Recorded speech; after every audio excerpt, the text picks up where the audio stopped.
Good evening. Slowly but surely, the presidency of Donald J. Trump appears to be slipping away tonight as the vote count in several key states continues to come in. Joe Biden remains in the lead in enough states to win the election, and he's steadily chipping away at Trump's lead in others. CTV's Penny Daflos now on another day of high political drama south of the border that's likely to continue for some time.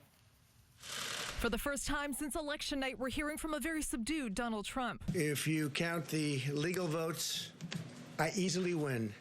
If you count the illegal votes, they can try to steal the election from us. If you count the votes that came in late, we're looking at them very strongly, but a lot of votes came in late. Mail-in ballots are still arriving to be counted, which is allowable under state laws. So Trump tried painting vote counters as dishonest Democrat supporters. Writing down things, the workers, and doing a lot of bad things. With 4 states still undeclared, the country is increasingly in turmoil as Trump supporters and counter-protesters butt heads in some cities.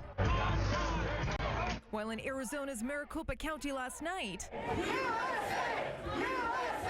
more than 300 Trump supporters showed up at a voting center, some of them armed. We love Trump! We love Trump! Trump's son alarmed many people today when he tweeted, "The best thing for America's future is for Trump to, quote, go to total war over this election to expose all of the fraud." I ask everyone to stay calm, all the people to stay calm.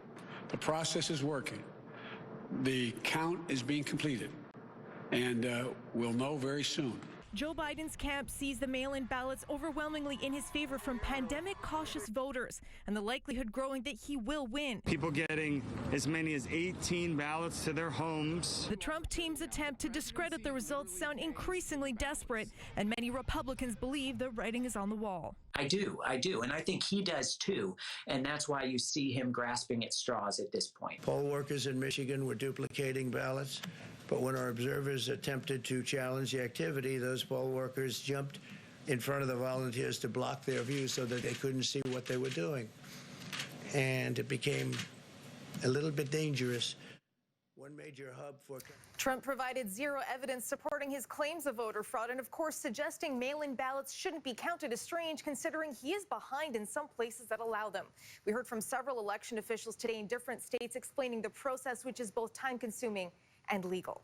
So, Penny, what are some of the latest numbers we're seeing in those battlegrounds? Oh, they keep changing, Mi-Jung. Trump's lead in Georgia has shrunk to about 3,000 votes with only 18,000 left to count. Nevada says they may not have a significant update till the weekend, but that may not matter because Pennsylvania, which by itself could hand Biden the presidency, says the last 325,000 votes should be counted by tomorrow. Trump's lead, they're shrinking dramatically to about 50,000. So we're getting closer to a conclusion, Mi-Jung. Thank you, Penny.